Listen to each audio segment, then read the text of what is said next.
वर्तमान में शांति, आनंद, प्रेम और संतुष्टि का अनुभव करने के बाद आप क्या करें? कुछ न सोचें, इससे चीजें जटिल होती हैं।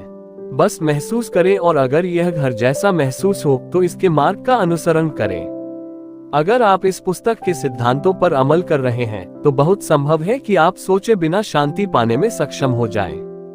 अगर नहीं तो मैं आपको ये याद रखने के लिए प्रोत्साहित करता हूँ कि हमारी सारी नकारात्मक भावनाएं सोचने की वजह से उत्पन्न होती हैं। आपको तो बस इस तथ्य के बारे में जागरूक रहना है जो सोचने को उसी तरह नीचे बैठा देगा जिस तरह मिट्टी गंदे पानी में नीचे बैठ जाती है।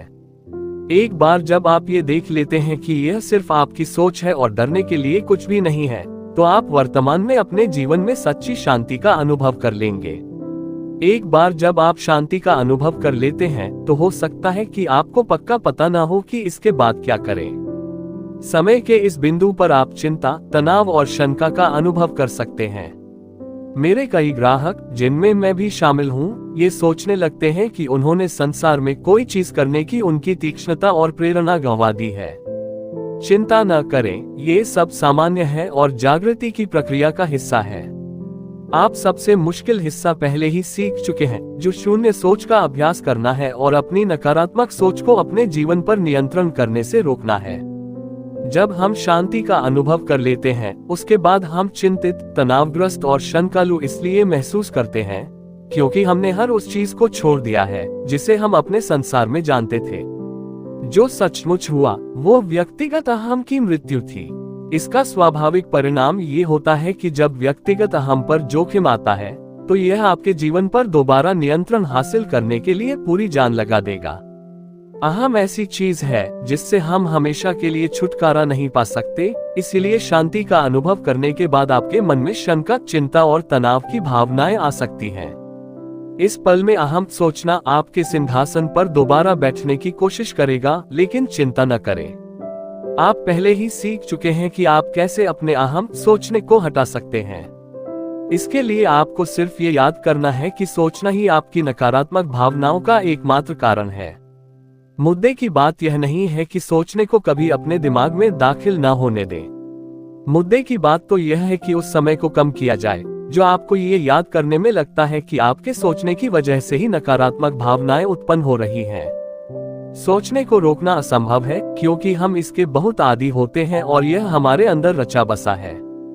मिसाल के तौर पर यह हमारे मानव स्वभाव में है कि जब हम अचानक देखते हैं कि हम अपने रास्ते में किसी जहरीले सांप पर पैर रखने वाले हैं तो हम घबरा जाते हैं, लेकिन जब आपको एहसास होता है कि यह सिर्फ रस्सी है तो आप भ्रम को समझते हैं और यह समझ जाते हैं कि सोचने की वजह से ही आपको डर लगा था और आप सुंदर पगडंडी पर शांतिपूर्वक टहलते रहते हैं।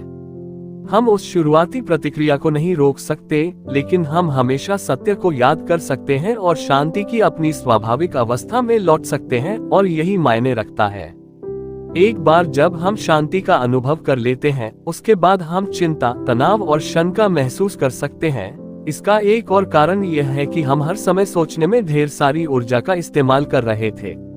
ज्यादातर लोग तनाव सोचने की अवस्था में दिन का अधिकांश हिस्सा बिताते हैं, जो ऊर्जा की भारी मात्रा खा जाता है। जब हम सोचना छोड़ देते हैं तो सोचने में इस्तेमाल होने वाली यह ऊर्जा अब मुक्त हो जाती है, लेकिन यह अब तक किसी और निर्देशित नहीं है। इसलिए होता यह है कि हम अपनी पुरानी आदत की ओर लौट जाते हैं और उस ऊर्जा को दोबारा सोचने में लगा देते हैं, क्योंकि हमारी कंडीशनिंग इसी तरह हुई थी।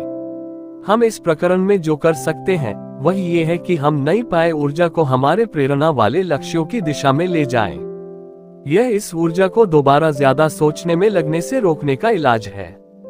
इसे कारगर बनाने के लिए ये सुनिश्चित करें कि आप कुछ समय प्रेरणा, नैराश्य के बजाय से अपने लक्ष्य बनाने में गुजारें और इसे अपने दिमाग में ऊपर रखें, ताकि आप अपनी सारी ऊर्जा इस दिशा में लगाएं जब आप इस लक्षण का अनुभव करें। अगर आपके दिमाग में केवल नैराश्य के ही लक्ष्य हैं, तो इस दिशा में ऊर्जा को लगाने से आप ज्यादा सोचेंगे और नकारात्मक भावनाएं ही जारी रहेंगी।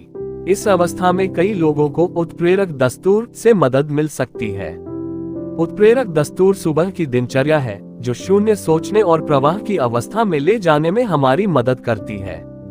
इससे आपको उठते ही तुरंत सकारात्मक दिशा में गति बनाने में मदद मिलती है, जिससे दिन भर शून्य सोच की अवस्था में बने रहना ज्यादा आसान हो जाता है। गति में रहने वाली वस्तु गतिमान ही बनी रहेगी। मैं कभी नहीं समझ पाया था कि आध्यात्मिक गुरुओं और सारे महान लीडर्स की सुबह की दिनचर्या क्यों होती है। यह मुझे तभी समझ आया जब मैंने शून्य सोच और गति की शक्ति को समझा। यहाँ अच्छी खबर है, अब आपकी सारी ऊर्जा सोचने से नहीं बंधी है। अब आप इस स्वतंत्र हुई ऊर्जा का इस्तेमाल कर सकते हैं और इसे प्रेरणा वाले नए लक्ष्य उत्पन्न करने की ओर लगा सकते हैं, ताकि आप शांति, आनंद व प्रेम से भरे अपने नए जीवन को ईंधन दे तथा धकेले।